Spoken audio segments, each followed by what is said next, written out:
Let's pause here. This is a fifth-degree felony, but don't let the label fool you. Even with less than a gram of cocaine, the stakes are real. Prison time is possible, probation is conditional, and the court is already watching patterns, not just this charge. One bad decision rarely stands alone. PR 42655, the State of Ohio versus Clifford Collette. Mr. Collette is before the court with his counsel, Mr. Travis. Ms. Tranter, on behalf of the State of Ohio. Ms. Tranter. Your Honor, my understanding is Collette is prepared to enter a plea this afternoon. He is going to be pleading to one count of possession of drugs, felony to the 5th degree. State will, it's actually possession of cocaine. State will ask for dismissal of count 2, which is driving under suspension. All right. Mr. Travis, is that accurate? That is, Your Honor. All right, Mr. Collette, they're telling me you're going to change your plea to guilty to the one count of the indictment. Document says you're running a plea of guilty to one count of possession of cocaine, a felony of the 5th degree. That carries a maximum penalty of 12 months in prison and a maximum fine of $2,500. The prison term is not mandatory. And a maximum penalty.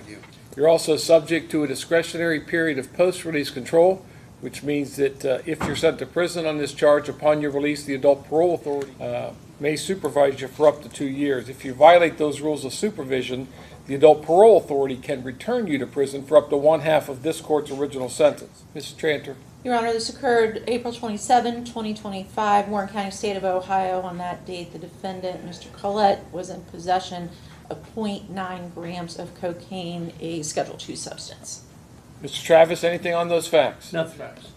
Mr. Collette, did you hear the statement that she read? I did, yes. Do you admit and acknowledge that what she said is true? I do. And again, you understand all the rights you're giving up by entering a plea of guilty, those rights we discussed? I do. What's your plea? Guilty, sir. The court will make a finding that you've made a knowing, intelligent, and voluntary waiver of your constitutional rights that we've discussed. The court will accept your plea of guilty, and based upon the statement of facts in your plea, the court will make a finding of guilty. It's my intention to use the ILC assessment as a pre-sentence investigation and proceed with sentencing. Ms. Tranter, anything from the state? Your Honor, we'll defer to the court. I know that this is not your case. Your Honor, if he has had a treatment assessment, we would recommend that he follows through with the treatment assessment, as well as probably thinking for a change. I'm not sure what the ORAS level is on that ILC report, but T for C if it's above a low, as well as GPS monitored upon release to treatment. ORAS is a high. So yeah, T for C. Mr. Travis, anything you want to Your add? Honor, I know that because I looked, well, not the PSI, but the assessment, everyone here involved is familiar with my client's history. I will tell you that while it is always a bummer when a client on bond finds himself in a situation where he's held, it's unfortunate because it doesn't provide the court an opportunity to see, or it provides the court some insight into how somebody conducts themselves on community control. However, here in meeting with and talking with Mr. Collette, I've seen what I don't often see is a sense of wanting to move forward in his life. The last time that we were here and the state had discussed a negotiated plea, while that conversation was had with Mr. Collette at the time, the only thing, I can disclose this, the only thing Mr. Collette was interested in on that day, even after being held for a few days, was he going to get out or not? That was the only thing that he was interested in.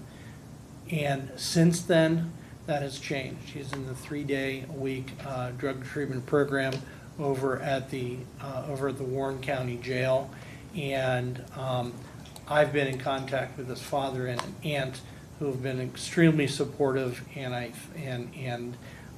think that he is at an age where he's realizing the value of that.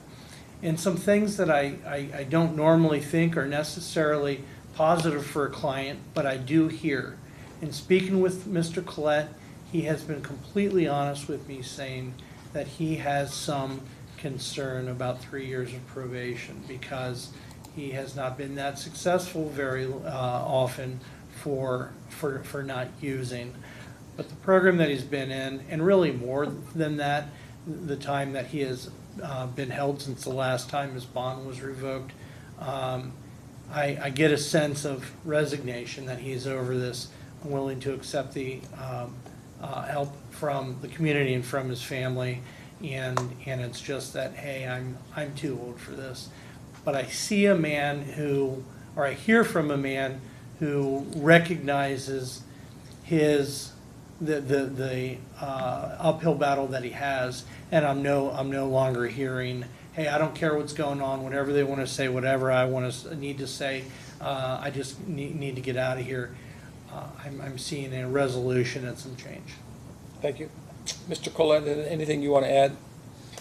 Sir, yes, thank you. I'm a 55-year-old man, and I'm a drug addict, and I was in denial of that most of my life. And being incarcerated, especially near the holidays, for a charge related drugs and alcohol, really shows a person, you know, it reflects horribly on your psyche about how, you know, the people that you hurt, not only yourself, but just the people that you hurt in your family and anybody that you care about or cares about you. And then you start to weigh, you know, what's important, and it certainly has been like no other in my life at this point. Where do you live? In Dayton, Ohio. I have a home that I rent in the north side of town.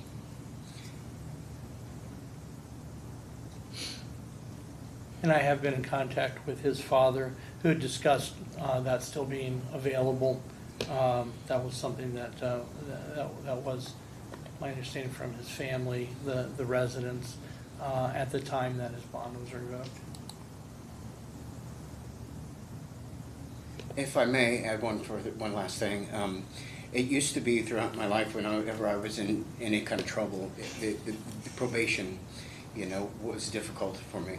And then Less than a gram. That's it. Yet here we are. This is where viewers usually split. That's nothing versus it's still illegal. Question for you. Should quantity matter more than history when courts decide punishment? when you're incarcerated, you're thinking, well, heck, I can wait it out and then I won't be on probation. But what does that leave me? Does it leave me a free ticket to go out and use again? Is what I think to myself. You know, what's that going to just end up getting the same results that I got before? So the probation aspect of it seems to be less harmful in my mind to myself, because I keep myself out of trouble that way. Andrew, do you have a current jail time credit? I do, Judges 37. All right. Do you have transportation issues, Mr. Collette? I do.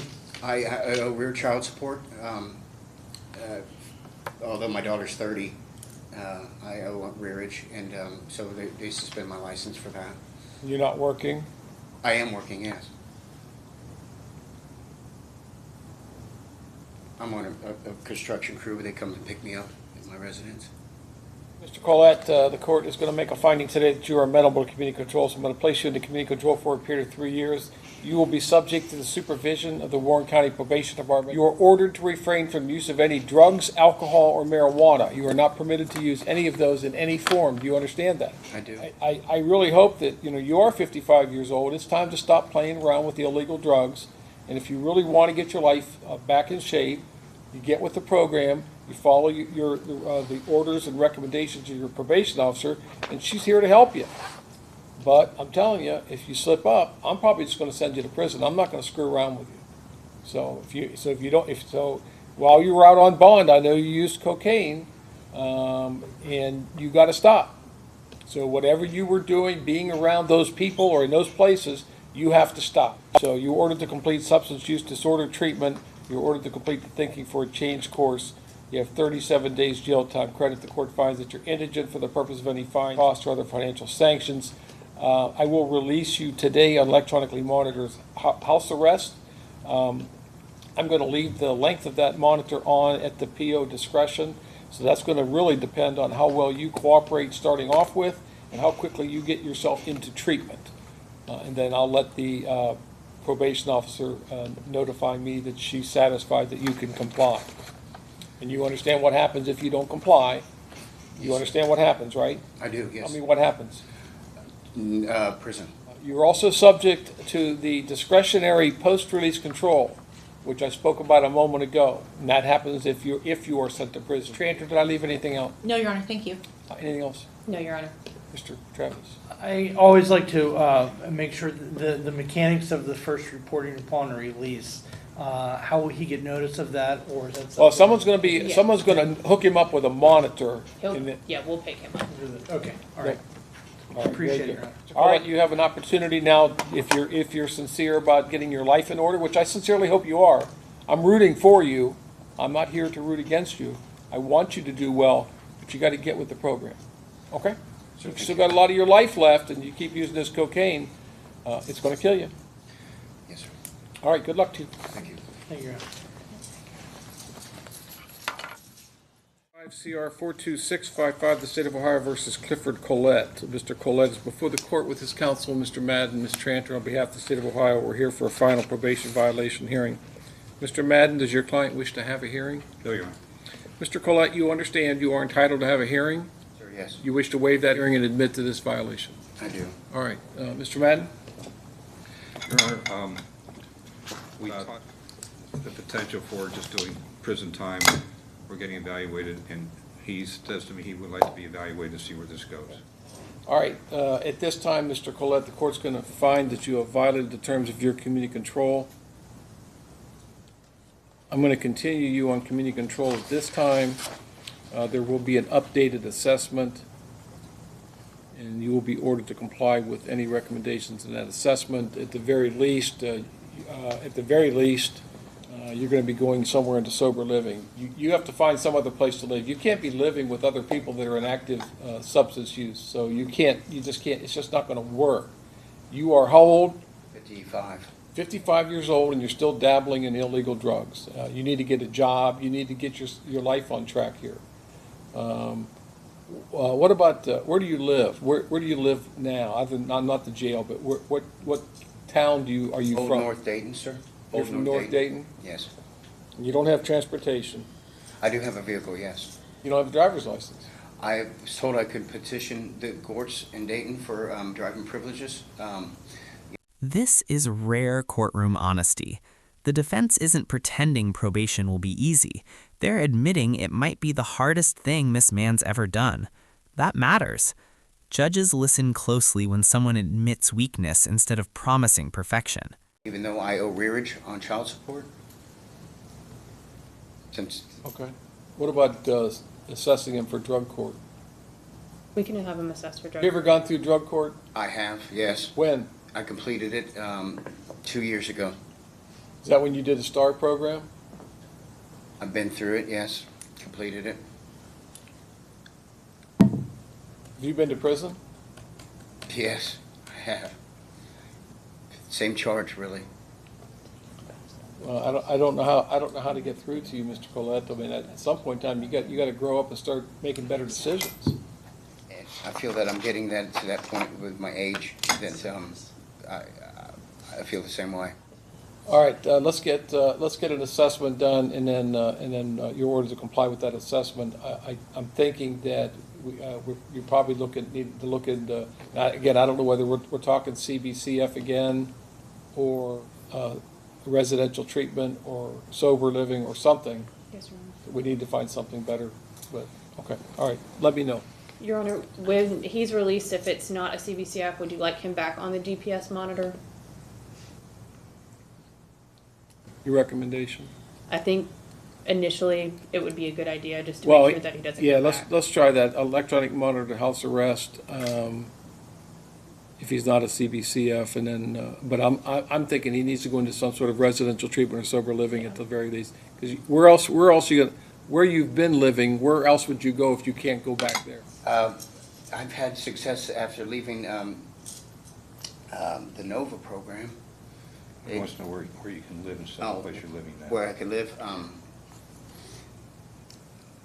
If you, obviously, if you don't have a place, that's why it's taking so long to come to mind. So let's look at, if it's not a CBCF recommendation, let's look at residential treatment and sober living. All right, that's all.